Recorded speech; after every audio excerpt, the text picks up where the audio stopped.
एक बादशाह की 3 बेटियां थीं। वो उनसे बहुत प्यार करता था और उनके हर आराम का ख्याल रखता था। एक बार बादशाह ने अपनी बेटियों से एक सवाल पूछा कि तुम सब मुझे कितना चाहती हो। बड़ी शहजादी ने कहा, बाबा, मैं आपको गुलाब जामुन की तरह चाहती हूँ। बादशाह ने खुश होकर उसको 4 गांव दे दिए। दूसरी ने कहा, मैं आपको बर्फी की तरह चाहती हूँ।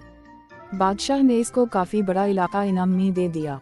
तीसरी लड़की से जब बादशाह ने पूछा, बेटी तुम मुझे कितना चाहती हो, तो उसने बहुत प्यार से कहा, बाबा, मैं आपको नमक के बराबर चाहती हूँ।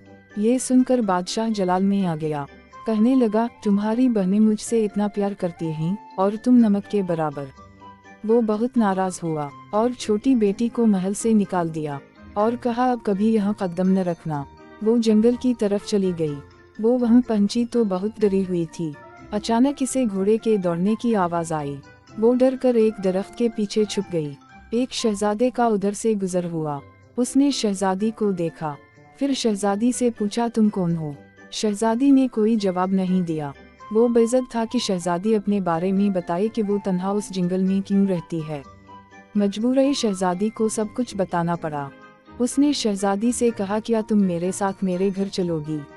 शहजादी मान गई। वो इसे अपने घर ले आया और उससे शादी कर ली। मगर शहजादी अपने वालिद को बहुत याद करती थी। वो खुश नहीं रहती थी। एक दिन उसने शहजादे से कहा कि वो अपने वालिद से मिलना चाहती है। शहजादे ने उसकी ख्वाहिश पर ज़बरदस्त दावत का इंतज़ाम किया और बादशाह को दावत दी। शहजादी ने कहा, सारा इंतज़ाम आप देखें, मगर अपने वालिद के लिए खाना मैं खुद तैयार करूंगी। सारे मेहमान आ गए। कई दस्तरखान एक साथ लगे और बादशाह के लिए अंदर इंतज़ाम किया गया। जब बादशाह ने पहला नवाला लिया तो खाने में नमक नहीं था। दूसरी डिश निकाली, वो भी बगैर नमक के थी। तब उनको बहुत गुस्सा आया कि मुझे बुलाकर इन बगैर नमक का खाना खिलाया गया। तब छोटी शहजादी सामने आई और कहा, बाबा, मैं आपको नमक के बराबर चाहती हूँ। यही कहा था न मैंने, नमक के बगैर किसी चीज़ में लज़्ज़त नहीं होती। बादशाह चौंक उठा। फिर उसने आगे बढ़कर बेटी को गले लगा लिया और मुआफ़ी मांगी और शहजादी ने सबको खुली दिल से मुआफ़ कर दिया, मगर उन सबको एहसास दिला दिया कि वो गलती पर थे।